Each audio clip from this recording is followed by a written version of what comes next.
Racing.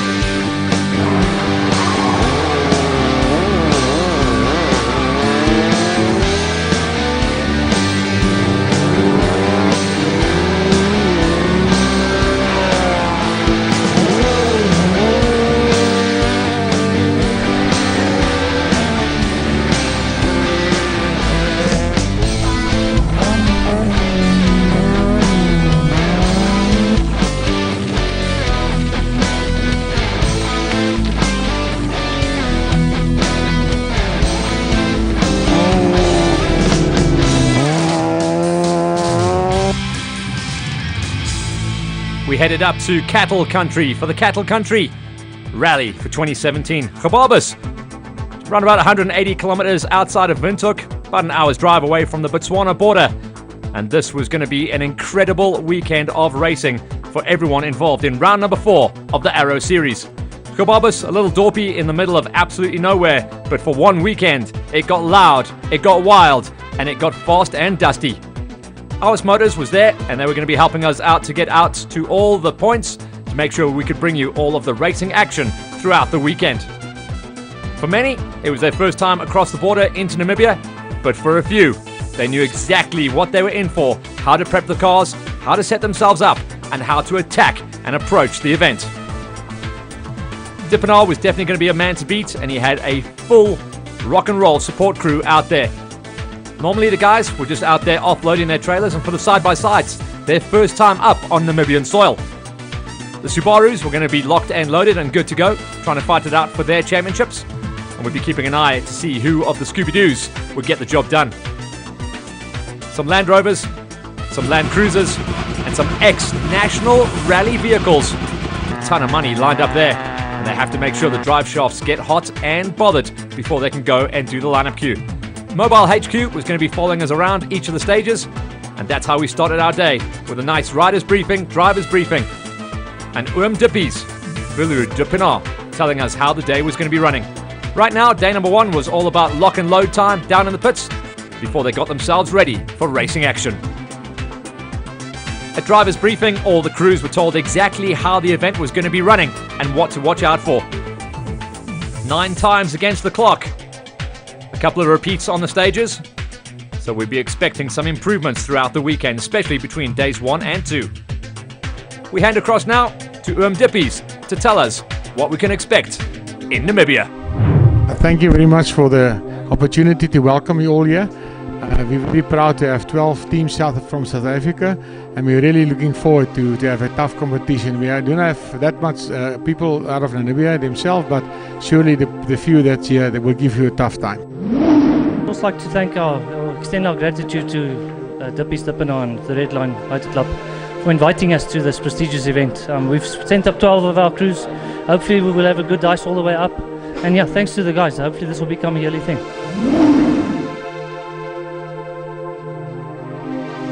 Good day, I'm Willem van Wyk from Ours Motors Gobabis, the dealer of Ours in Gobabis, the Isuzu dealer. Isuzu is 11 years now here in Gobabis. And we are one of the proud sponsors from the Rally of Gobabis. All this action brought to you by Shell V-Power. Bertie Smith, I'm from Gobabis, Namibia, where we're going to have a lovely rally with the South African guys. We don't know the guys from South Africa, but I think there's a few nice cars, the ones that I see. I'm Stefan Labuscagni. I'm from Gobabis here, having a workshop and a panel beating workshop here, and a fitment center in Gobabis, and this is one of the vehicles that we built ourselves. And we are glad that we have a lot of South Africans here for the first time in Namibia this amount, so I hope it's going to be a nice race. Ons was laas jaar eerste gewees in kampioenskappe. So ja, ons het uit Gobabis rally altyd 'n lekker rally, mooi paaie, oop paaie, baie toeskouervriendelik. So ja, ons is opgewonde oor die rally en definitief. Hi, I'm Wesley Greef. I'm from South Africa. I'm part of the Kazoo racing team. So I'm assisting Yaku and the crew with the Toyota Yaris that we sold to him. And yeah, basically here for any technical problems and advice. Pleased to meet you. I'm Jack Boyson. I'm living here over 50 years now. I'm working at Gobabis Toyota at the parts department. Sometimes we're closer, sometimes we're opener, and sometimes I was the service crew as well. So I hope you enjoy all of this fun, and thanks for coming here. We appreciate it a lot. Thank you very much for hosting us. I'm Susan Andrews. I am the Secretary for African Regional Rally Organisation, and it's a great honour to be here. We can't thank you enough for everything that you've done to host this event, and I know it's going to be awesome. Hi, this is Rory Eland. We are at the Gobabis, the Shell Cattle Country Rally. I just need to say a big thanks to my team. They've done an awesome job, rebuilt the entire car over the last 4 weeks, and we're really going to have a good one. It's a very, very fast rally. I'm really looking forward to it. We're here in Gobabis at the Shell V-Power ready. We all set, all things is ready to go. We're excited for South African team to be here. So yeah, let's see. Tonight we've got 4 stages. That's going to be dusty, but we're going to take it easy. Tomorrow's a very long day, and it's going to be hard. Name is James Thompson. Navigating for Ati Kluter in Subaru Impreza GT. From South Africa, in Pretoria. I've been navigating for a good 6 years. So I'm looking forward to having a rally like this. It's the first time out of the country. Yeah, it should be a good one. Goedemiddag, Louis Menga. Ik rij saam met Anton Raad in kart nummer 1. Ek is 'n navigator. Ons sien geweldig uit daarna om van Suid-Afrika af hiernatoe te kom. Is ons eerste rally wat ons saam ry. Join us after the break when we roll out on day number 1 of racing action in Namibia.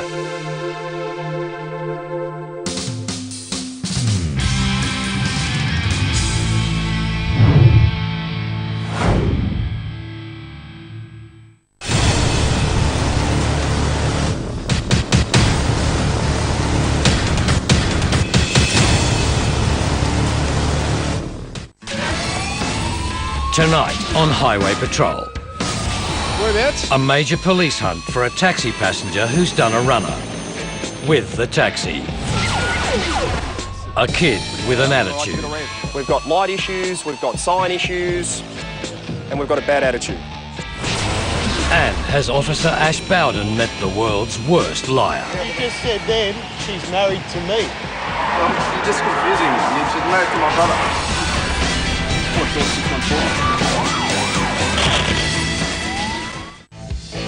On today's ride, music mogul Russell Simmons selects a Supreme family vehicle. Rap, this is the Then we check out the fierce customizations in LA's lowrider community. This is a Gypsy Rose right here, the world's most famous lowrider. But first, Team Barlow hooks up not 1, but 2 hot cars for Ashanti. Ready to take the ball. Look. Ooh. Don't drop that ball. So buckle up, I'm taking you for a ride.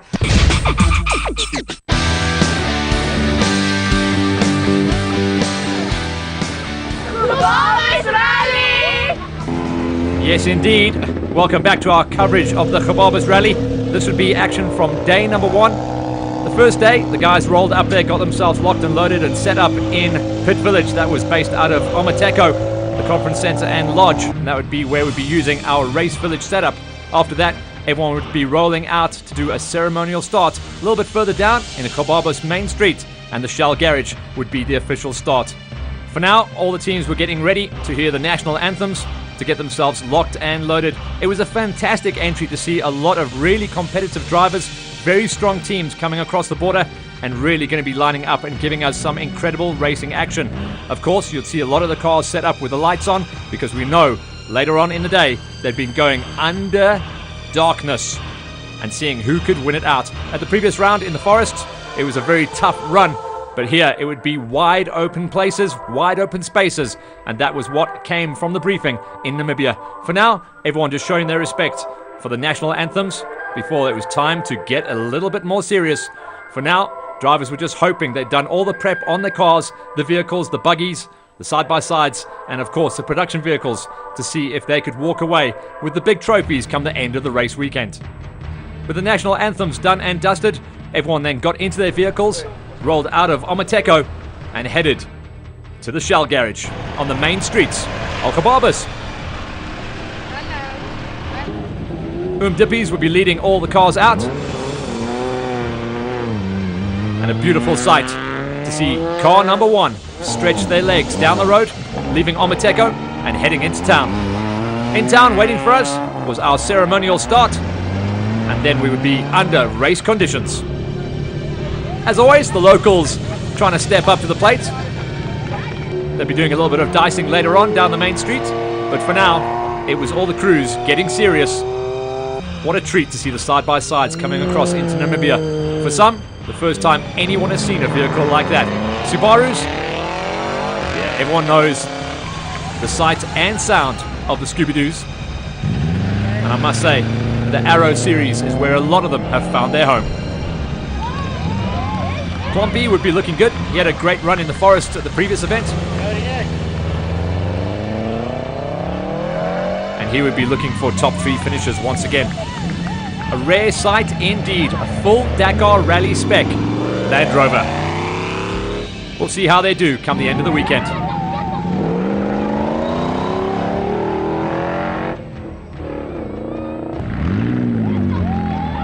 Of course, as we've been covering all of these events, we have a ton and a large stretch of vehicles, not just the cars that are racing in the off-road series, but also the rallies and the cross-country events. The Nissan 350Z, which showed incredible promise at the previous event, still trying to find their way through and get some development under the wheels. That's Johan and Susan de Bruyn, and would be expecting to see them continue their development of the machine. The RX, that's pretty much as fresh as it gets, as well as getting chased down by one of the old school Skylines.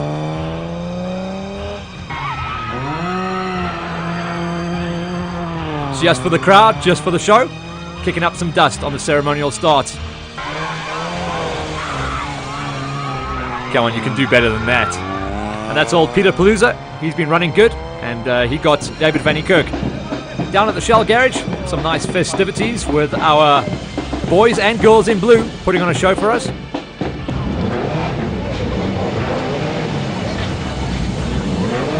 And down at the ceremonial start, under the Shell V-Power Arch, Jaco Redlingace and Dries Boyens opened up our racing accounts as they rolled out of town. After that, Wilru Dippenaar and Rian van der Westhuizen.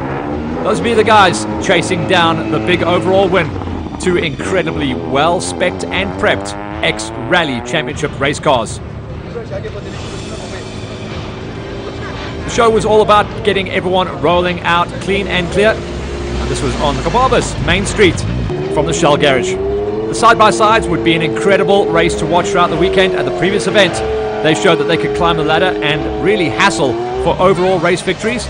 But this, of course, would be their first time up across the border. And they could have to see what they can do against the might of Namibia, as well as a lot of experience that they would go up against. Rory Illand and Evie Bardnorst rolling out in the first of the Subarus. There was a bit of an in-house Subaru battle up in Namibia as well, with around about 5 or 6 incredibly well-prepped entries coming across the border. Ati Klotter and James Thompson would be doing a chase down. Always easy to recognize Rinus Plomp and Corne van Tonder, and they'd be seeing what they could do. Not always fast starters, so they would be coming good later on in the weekend, as always. Down at the dam, the setting for stage number 1. Yeah, in case you were wondering where we were, in the middle of nowhere. Windhoek, 200 k's that away. Out there on the track though, first racing shots, and great to see a Toyota Yaris S2000, that's a 4-wheel drive version of the machine, getting chased down by a very similar machine as well. Dippenaar and Redlingace, they would be putting on the big show for us in the early stages, running away with the fastest times coming out of stage 1 around the dam. This really gave the idea of what the drivers were going to be in for. Service roads, dust bowl racing. It's going to be a little bit rocky on day number 2, that's what everyone was going to be saying. But for now, the flatlands and just wiggling your way around. But as you can see, very, very little grip to be had. Some nice long straights as well for everyone to stretch the gearboxes and show what their cars were really worth. The side-by-sides, that classic over-rev style, the Maverick Can-Ams coming out in force across the border. Dean Bradbury and Timothy Burtis putting on the big show in the early stages and showing that they've really got the setup on their vehicles to do the chase down. We go on board with the boys on the 605 around the edge of the dam just to show how incredibly well set up these side-by-sides really are. Don't worry about the gear changes, there ain't one. They run a centrifugal gearbox, which means that the gears just never ever run out. Getting a little bit crossed up there, but that's not a problem. Just means they get to play with the extra bit of suspension travel they have to come back on track.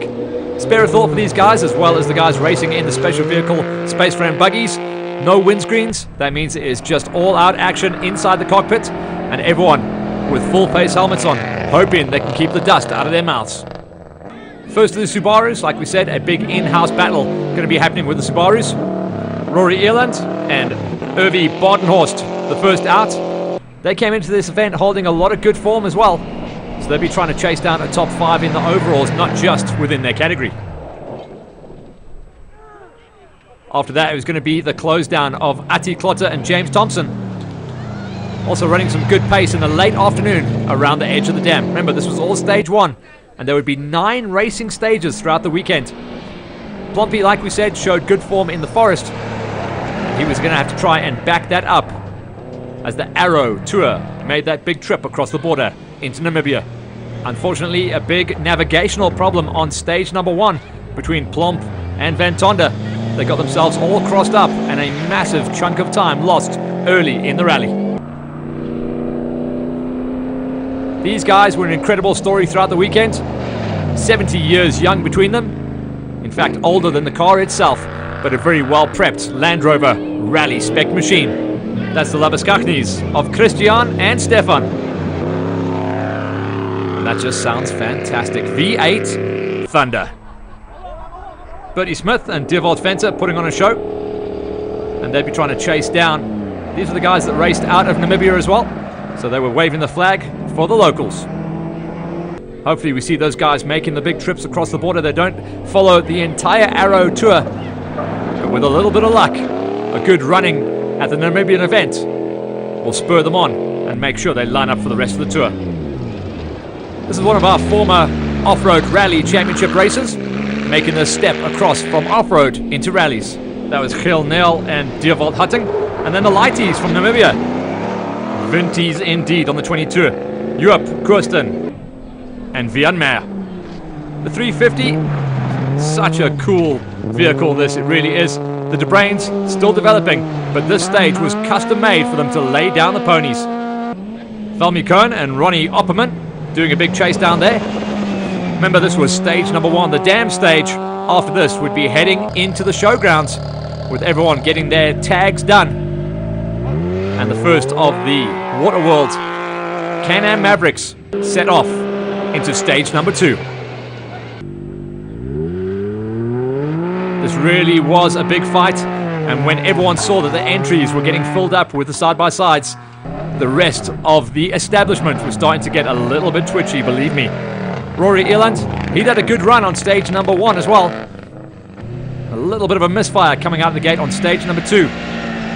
Meant there was a good chance of getting closed down by his Subaru stablemates of Klotter and Thompson. Plump had also lost a ton of time with that navigational error in stage number 1, so he'd be attacking a little bit harder than normal come stage number 2. The Labuskaghnis, slow and steady. Nothing too flash, but no problems at all on stage 1. This was all about building up, building pressure, getting faster throughout the weekend. Day number 1 was a busy one. Kept the guys hopping and popping the whole way through. 4 racing stages on the first day in the heat and dust of Namibia. Not as big an entry as we would have hoped for, but we know that the coverage that we're giving on the television, as well as the feedback from the rest of the racers, will hold us in good stead going forward into the future. 350 coping for now. Stage number 1 was a little bit more open. Stage number 2, very thin roads, so everyone was going to be hoping that the drivers or driving crews in front of them didn't have any problems and allowed them to have a clean run. 1 car width racing. And the brush was quite thick as well. meaning that visibility was not absolutely perfect. And the crews were really reliant on their road books. We go on board just for a minute as we come into a little bit of civilization in the Mazda Capello RX2 of Anton Roths and Louis Menga.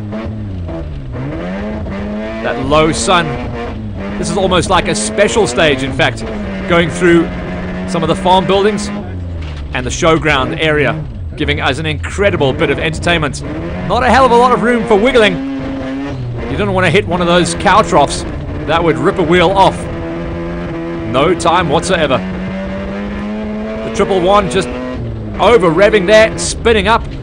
You just know that thing would have been spitting flames out the back, and a big loop out there. That should have been a left-hander. This is now facing the fence, and unfortunately, with that car cooking hot, quickly lighting a fire underneath itself, the team were quick enough to jump out and make sure that the fire was tamed. But that's how quick it can happen. We all thought for a second there that was the end of the RX. No problems, no injuries on the team, but a big bit of burnt-out roost damage on the side of the vehicle. Incredibly, this car was able to get going once again. The side-by-sides came to the end of the racing stage in good form. Subarus also coming to the end of racing stage number 1 at the showgrounds, and then it would be preparing themselves for the Gobabis street race at night. All the crews coming back with very good feedback, saying that the road books were absolutely perfect. In fact, the guys running inside of the top 5, all running very, very competitive times. Now it's time to head back into the streets. Cattle Country Rally for 2017. Gobabis Toyota bringing the crowds out, and as night fell, the lights got ablaze, and it got loud in Namibia. Blinding lights once again as Car Zero headed on out there to open up our racing account, and after that the revs went up, and it was time for our overall race leaders to open up the racing account once again, and we'd be watching to see who was going to walk away with nighttime glory. Surely it was going to be Vilru Dippenaar or Jaco Gelderneys, but then again, nighttime racing can throw some cats amongst the pigeon. And some of the other Toyotas, Mazdas, Nissans, Subarus, Land Rovers, and side-by-sides, and everything else would be in the mix. Nighttime racing, always such a great leveler. The Shell V-Power Toyota. Full gas. Vilru Dippenaar, always such an exciting driver. He always seems to come to life at night as well. And alongside Rian van der Westhuizen, they posted some of the best times on the night stages. The rest of the cars joined in on the action as they went on and did the big chase down. Remember, this was racing stage 3 of the event. And the big crowd pleasers was the side-by-sides, mainly because the local crowd have just never seen anything like it. And those bubble tires do tend to squeal as they really just claw at the tarmac and dirt to try and get any kind of traction. The first of the Maverick Can-Ams, Dean Bradbury and Timothy Buertas, not lifting for a second, all the way to the stops.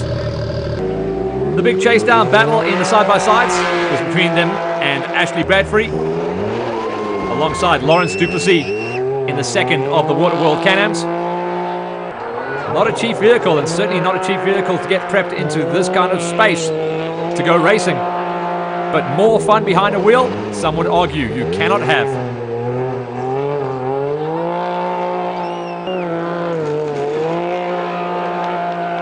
As we said on the previous show at the last event, it's been hard for the guys to find their feet, and it looks like they've found a home at Arrow Racing.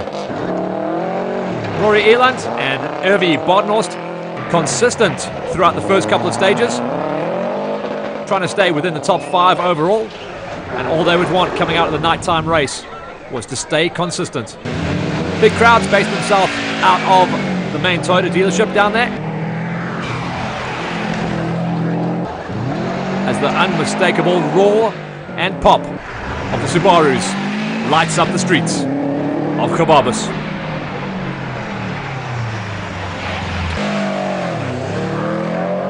This was Kluter and Thompson. And if there was anywhere for Rinus Plomp to try and pull back his lost time, it was going to be on the tarmac. a multiple silver class champion in street racing, and now going back to his Subaru roots, back out onto the rallies.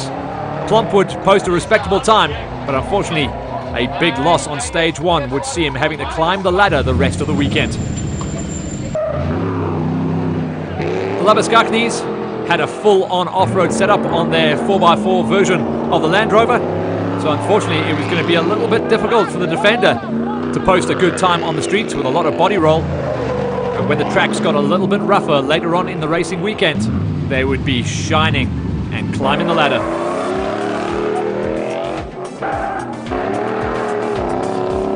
As the rest of the crews made their way around the streets of Gobabis, it was clear that we'd brought the show to town, even though we were climbing some curbs to just try and that extra little bit of traction. So difficult with the lights just shining forward. Whoa! And trying to get up close and personal with the crowds as well. All in the name of fun, but at the same time, we're here to go racing. That was a huge loss of time. Bertie Smith, unfortunately, dropping way down in the scores there. And also Gil Nel just could not get that big off-road buggy turned around. They love it fast, they love it loose. But anyone who's ever raced in one of those buggies will know they are not made for tarmac street racing. This was the lighties getting all kinds of wild as well there. Joop Kirsten and Vian Meyer doing what they could. You just know they were comfortable out there. A former hunting vehicle, they'll know exactly how to get on the gas and get the chase down done. Spotlights is second nature to those lads. We caught up with a couple of the teams to get their reactions after the first stages. From the start of the rally, it was fun. Stage 1, we had a clean stage. Stage 2, we had a bit of a small problem with the car, with the gear cut, but we seemed to sort that for the 3rd and 4th stage. On stage 3, the start stage, we put on old tires, we enjoyed ourselves, and we got a good result there. But on stage 4, we struggled a little bit with the dust. We lost a little bit of time there, but we are happy with where we are for tonight. Wolra was eerste, jy was tweede. Jy was 3 secondes vinniger as die ander twee Subarus. Done 4 stages so far today, with 2 of them in the night, 1 past town stage which went well. The last stage at the golf course went really well. Everything went 100%. It is a tough stage. We came in a bit too hot in one of the corners and hit the curb. Bent the lower control arm, so yeah, busy fixing that now. Hopefully we can get that sorted and get back on it tomorrow. I think the last stage was quite difficult, but the tar stage was amazing. In town with all the spectators, it's something special.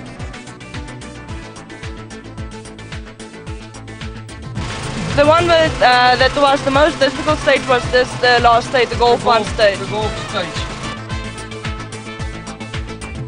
Yeah, stages were very nice, very, very nice. Stage 1, stage 2, 3 and 4, they were very nice. Roads were nice, gravel, everything was 100%. My navigator was super.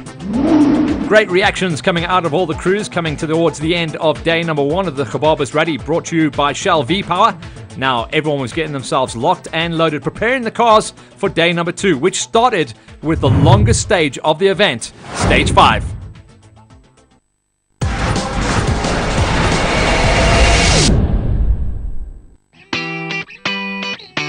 Don't forget to get all the action from the 3rd last round of the historic tour coming from Zwartkops, where we saw great races in the Formula Ford Kents, Sabat Lotus Challenge, the Legends Saloon class, the Trans Am's Champion of Champions, the International Sports Prototypes, and the Little Giants. All of that here on Ignition, DSTV Channel 189.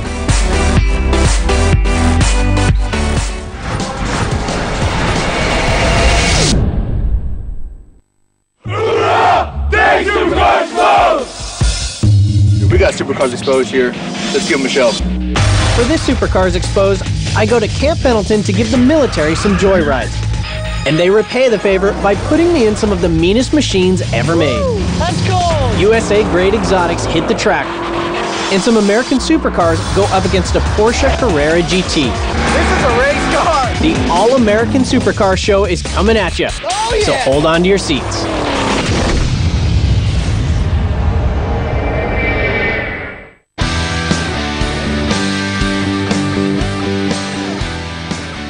continue our action from Namibia, and it's day number 2 of the Gobabis Rally. The first racing stage will be stage number 5 of the event, and all teams for the first time ever allowed to go and do a recce, not in their race cars, but in their buckies, to see how the track was laid out. We caught up with some of the drivers and the crews. We've done the recce run this morning. The recce was very much a new thing for all of us. We enjoyed it, and we hope anyway it's going to go good. We are here to support the Red Line team. That's Walro Dippenaar and Rian van der Westhuizen. As you can see, we are always a lot of supporters. We come to this Gobabis Rally every year, and it's every year a big success, and we love it here. Hi, my name is Jamari Kutsia. I'm with PZN Panel Beaters, and we're from Red Line Motor Club, and we're all here to support Walro Dippenaar and his team, and we just want a great rally, and good luck to all the men. Great support for Walro Dippenaar alongside Rian van der Westhuizen. They would be opening up the racing road on day number 2 to officially start stage number 5. Remember, for the first time, the teams were actually able to go and recce. That's, in other words, check out the track in their buckies, and now they get to go and do the same thing in their race vehicles. That said, though, a lot of people still missed the markers, and the reason for that was they thought they knew where they were going and decided to not read some of the road markings in the road book. So maybe an experiment that possibly worked, possibly didn't, but nonetheless, an over 11-kilometer stage was going to test the mettle of all involved to see what they could do. Coming out of day number 1, the story was the Subarus running incredible pace out front, so the Toyota boys knew exactly what they had to do, and it was hold nothing back.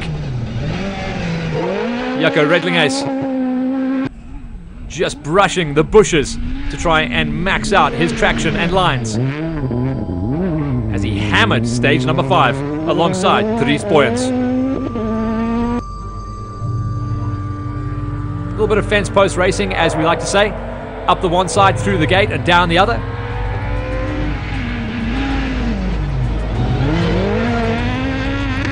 And just an impressive sound to hear those cars revving out completely. That is a full national spec Toyota Yaris S2000. That means all wheels are spinning, baby. Some of the older spec rally machines still rocking and rolling in the old Taz shape, as we used to call it. Kobus Moret and Rocco Husak. Incredible form coming out of these drivers as well. Running inside of a top 5 overall as they started stage number 5. Also, a 4-wheel drive version, so what used to be known as all-wheel drive and then turned into the S2000, and a car that is extremely capable. Speaking of extremely capable, this was a stage that was really going to suit the side-by-sides as Ashley Bradbury and Lawrence Duplessis took their chance and grabbed it with both hands. A much softer, more sandy version of the track, and these side-by-sides are able to float and dance where some of the other vehicles will maybe dig in. And you can see the power to weight ratio. They weigh absolutely nothing, probably half the weight of the Toyota Taz's that are running out there, as well as the Yaris's.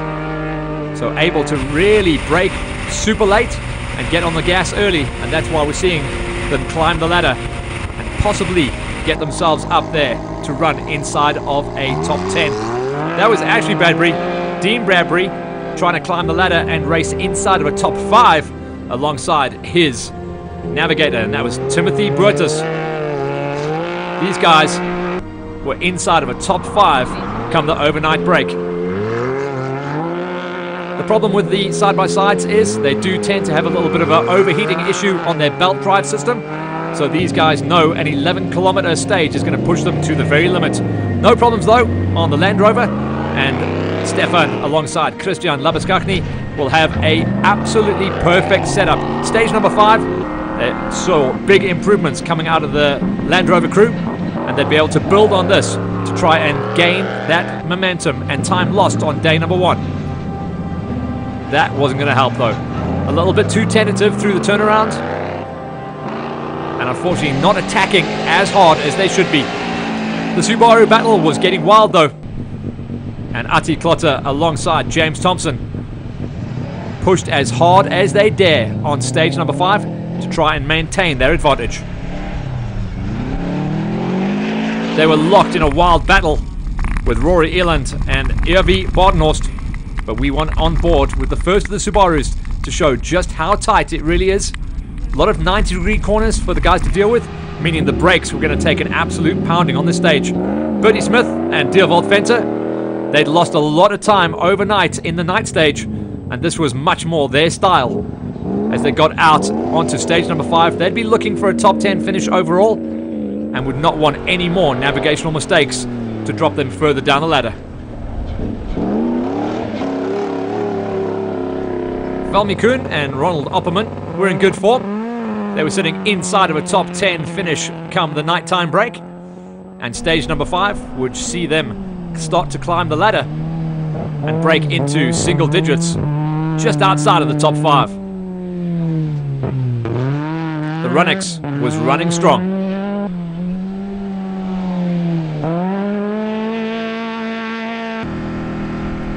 Plumpy was really battling at this event.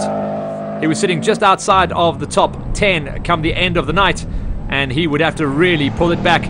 Butter smooth, no problems with navigation, and a nice setup on the car. Smoothly, gently does it, and that's how you race an 11k plus stage.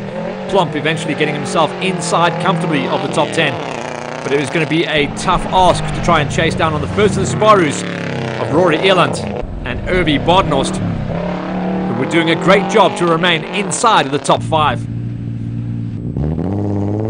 The Nissan 350Z had done a good enough job so far, but stage number 5 was near on the undoing of the crew, as they just could not get traction on their rear-wheel drive machine. Stage 5, a much more sandy affair for the all-wheel drive Bucky, and the higher vehicles definitely had an advantage. The lower rear-wheel drive and front-wheel drives were losing a lot of time on the stage. Joop Kirsten and Vion Meyer had an absolute jaw. They had a good run coming out of stage number 5, but unfortunately they were really battling for pace still. The rest of the crews trying to remain in the race and get all of the chase down done. They were going to try and see what they could do. Keith Delport and Marie Ducasi in one of the old Skylines, and the RX burnt but not broken and back out racing. That car just will not die. Join us after the break for the final stages of the Gebabis Rally.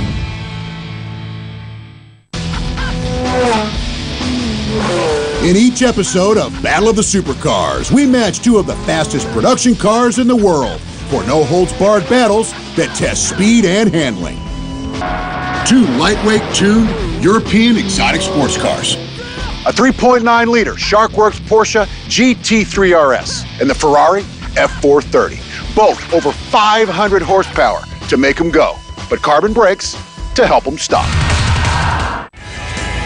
This week, a wrap of the Japanese Grand Prix. The Blancpain Endurance Series 3-hour race from Barcelona. Open wheel action with Super Formula from Autopolis. Ferrari's 70th anniversary and Audi's automotive intelligence, all in auto speed.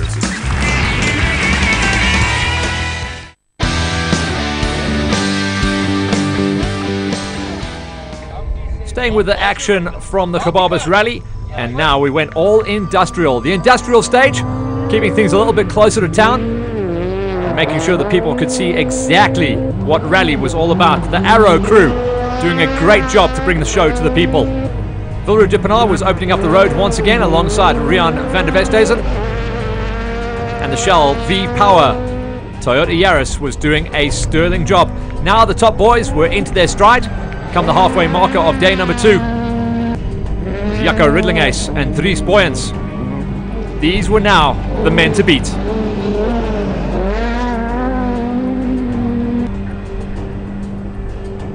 The older shape Toyota Taz of Kobus Moret and Rocco Husak, sitting inside of a top 5 overall, were starting to eye themselves up as the giant killers in the 414. They were almost running identical times to the Can-Ams though. Can-Ams were just such a crowd pleaser at this event. Ashley Bradbury and Lawrence Duplessis in the Waterworld Can-Am. Dean Bradbury and Timothy Burtis, they were eyeing up a top 3 finish come the end of this event. Like we said on the previous show at the last rally, if they didn't know where they must go racing, this is where they found their home. We're expecting a record entry of near on 10 side-by-sides come some of the events back across the border in SA later in the year. The very young pairing of the Labuskaghnis running in the 4x4 version of the Land Rover Discovery found good form at the industrial stage. Still the first of the Subarus come the halfway marker of day number 2 was Ati Klitter and James Thompson as we go on board with them as they try and remain the fastest of the Scooby-Doos. Way! Little bit of traffic there, and that caused a big reaction that would see the top Subaru team lose a ton of time. A little bit of local traffic there, unfortunately getting in the way, but well done to the boys for dodging that bullet. You can see the damage on the car, and the loss of time was even more of a hit.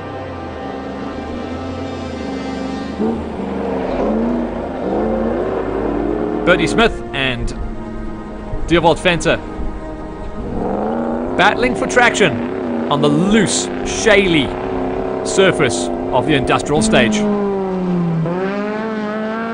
Velmi Kuhn and Ronnie Opperman, they were starting to climb the ladder into the single digits, running around about 8th place overall at this stage.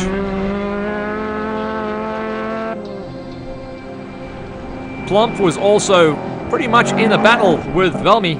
They ran extremely close times coming out of the industrial stage, but everyone was still trying to close things down on Rory Illand and Irvi Bodenhorst. The 350 was still in the mix, and you could hear just not firing on all cylinders, and they would be having to limp home the rest of the way. Don't know if that Nissan was going to make it all the way home. The Lighties were still having a jaw, Kirsten and Meyer, and they were locked in a little bit of an in-house battle between themselves and the old school Skyline of Delport and Ducati. Ross and Mengi were still running in the RX. Join us after the break for more action.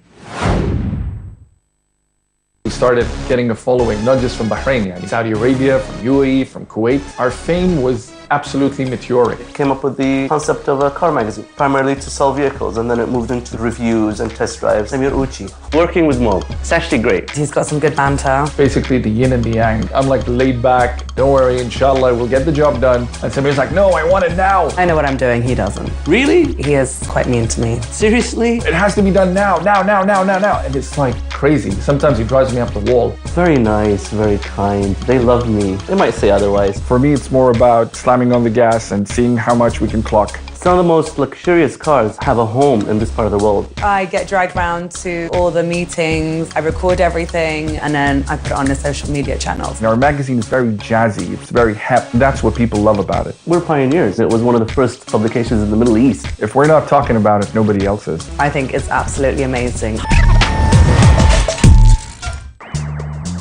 Today in Classic Ride, highlights from previous programs. Group B Beast, the Lancia Delta S4 with turbo and supercharger. The Prince of Bubble Cars, Leopold of Bavaria and his BMW Isetta. In the race fin at the Nürburgring with Jochen Mass in hot time trials at the Eiffel Race. And the girl and the macho, Joey and her beloved big block Corvette.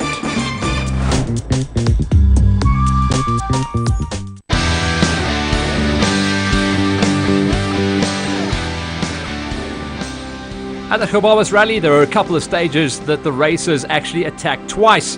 One of those was the Fussbait. Fussbait had a huge following for the spectators. It was easily accessible, and they were going to be out there in the bush once again. First man off this time around, as they've been flipping out the whole way through the event, was Vilru Dippenaar and Ruan van der Westhuizen. It was starting to get a little bit tight at the top for the top two teams coming out of the Toyotas. The crowd were treated to an absolutely sterling display of driving, and once again, the track was laid out so the spectators could get up close, personal, taste and smell, not just hear and see what rally was all about.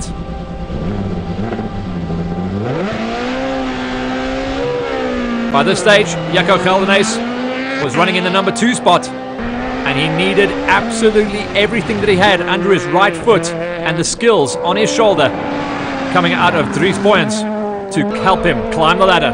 They held nothing back.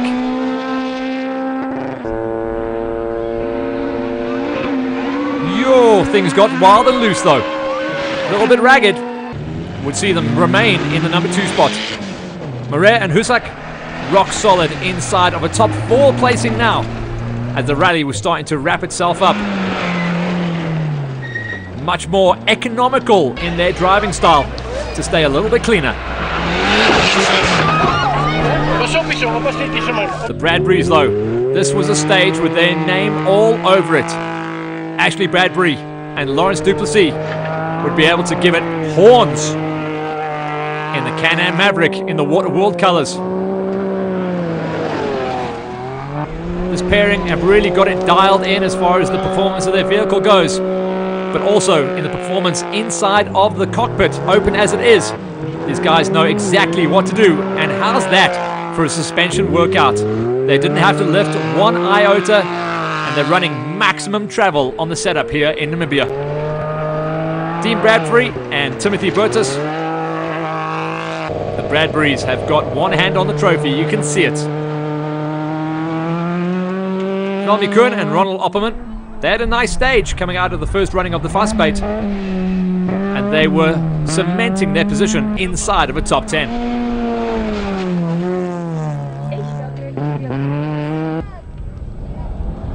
The Subaru war was still on and raging, and after their problems on the previous stage, the boys were back on point, and that was Clotty and Thompson. Bertie Smith and Dierwold Venter were languishing outside of a top 10. Unfortunately for that matter, so was Peter Palooza, alongside new navigator David Van Niekerk. I'm still enjoying it, but the road is a little bit tough because of these rough cars, these fast cars that have made the road to be bubble, bubble, bubble. Bubble, bubble, bubble. He means whooped out. Amazing. We had a good jump, we had a good stage. No, it's going great.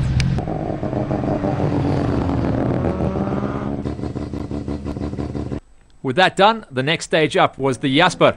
Very challenging race. It's going to be a long stage, this one as well. So the boys were going to be really on point. A little bit of tarmac, a little bit of dirt.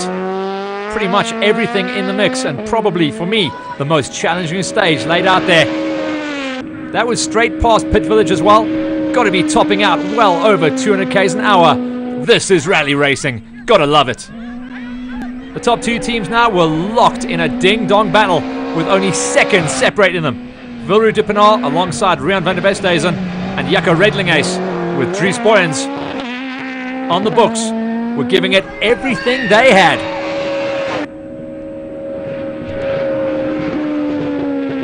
You'd think we were in the salt pans for a second there. Some of the older vehicles that couldn't top out on the high-speed runs on this circuit were at a little bit of a disadvantage. The Mavericks were in the zone. They knew they could hold it wide open down the long straights of the Jasper.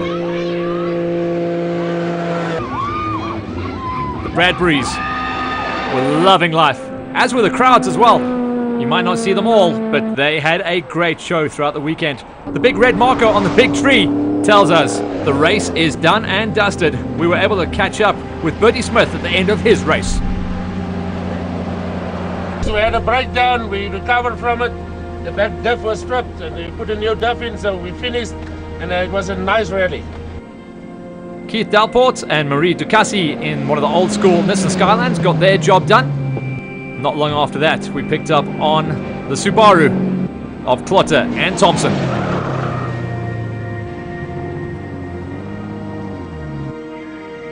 Yeah, it was very nice. Just had a bad experience with the jump here in the top. Had to go to see the medics, but Coming right. The Shell V-Power Gebabes Rally done and dusted. My name is Johan Grobler. I'm the Managing Director for Viva Energy in Namibia. It's with great pleasure that tonight we can say we had a successful 4th rally in Namibia with Shell V-Power and our team, which is Wilro Dippenaar and Rian van der Westhuizen, and in conjunction with our South African partnership, which is VUMSA. Thank you guys for coming to Namibia. It was really a great pleasure having you here. Our plans for next year is again to invite our South African colleagues to Namibia, and also we will take our Namibian team to South Africa to participate in the events in South Africa. And we see a bright future for us together as VUMSA and Redline Motor Club. Johan from Gebabes Toyota and from Gebabes community. Thank you for sponsorship for Shell V-Power Rally in Gebabes. It's the 4th year now, and every year is getting better. So thank you very much for your team and for your effort and for sponsorship. And next year will be definitely held again here. Well, we started off this morning with quite a pace, as Jaco was close behind us from last night, and we decided to extend our lead a bit, but we struggled a lot. We had a good pace, we had a clean run throughout the day, we didn't have any problems with the car. I would just like to thank the Redline Motorsport Club and especially Mr. Dippies Dippenaar for inviting Aro to come in the rally in Namibia. I think it was an eye-opener for all of our members to come in the rally in a different country and see their set of rules and how they do their rally. At the end of it, the Gebabes Rally looked like it was a resounding success. Big thanks to Shell V-Power and all the associate sponsors for chipping in and making this amazing event happen.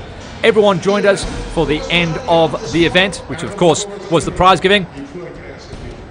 Dippies Dippenaar was very courteous with thanking all the drivers, the crews, and everyone involved in putting the event together.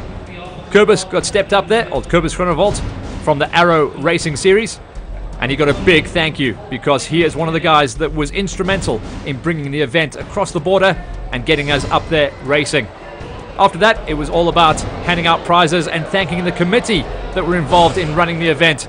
As we all say, these races don't run themselves. A big thank you to the marshals and the medics, as well as the timekeepers, who also got their big high five before we went into the categories. First, it was the SS1s that were called up on stage to get their top 3 finishes. A great job for Peter Palooza and his stand-in navigator, David Van Niekerk. They took 3rd place in category. Stepping up into the number 2 spot, incredibly, Anton Roths and Louis Menga in the almost burnt out RX. And the big win in the SS1 category going to Wilmy Kuhn and Ronnie Opperman.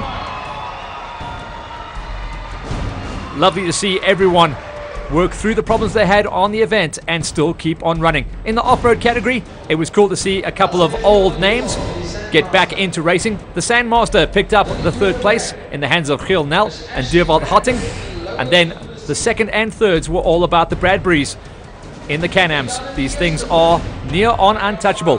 Ashley Bradbury alongside Lawrence were able to walk away with the 2 spot, meaning it was brother Dean that walked away with the big win. Dean Bradbury alongside Timothy Burtis, 1st place and inside of a top 3 overall, but winning the off-road category.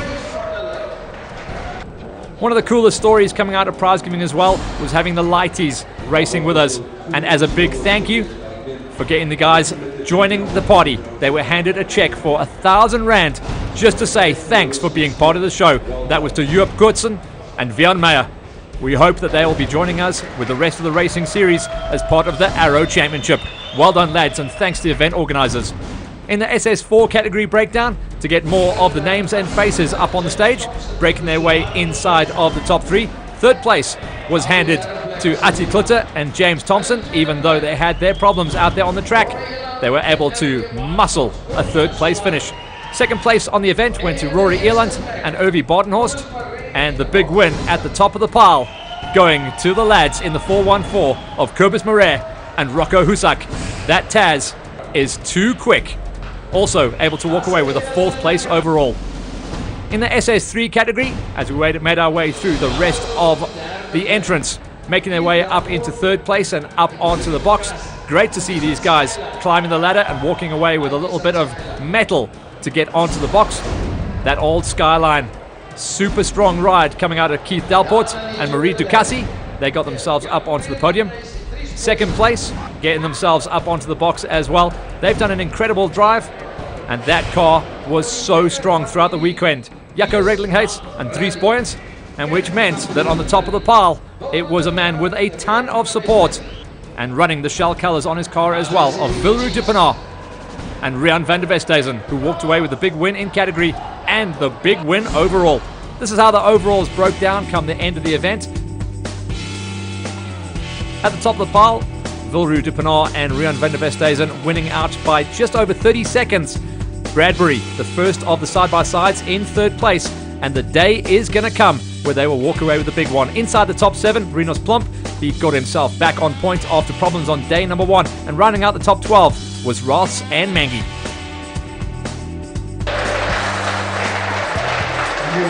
With all the drivers in one room at one time for the prize-giving affair, it was great to see all the SA drivers get dragged up to the front for the team photo. Everyone who crossed the border and came racing at the Gobabis Rally.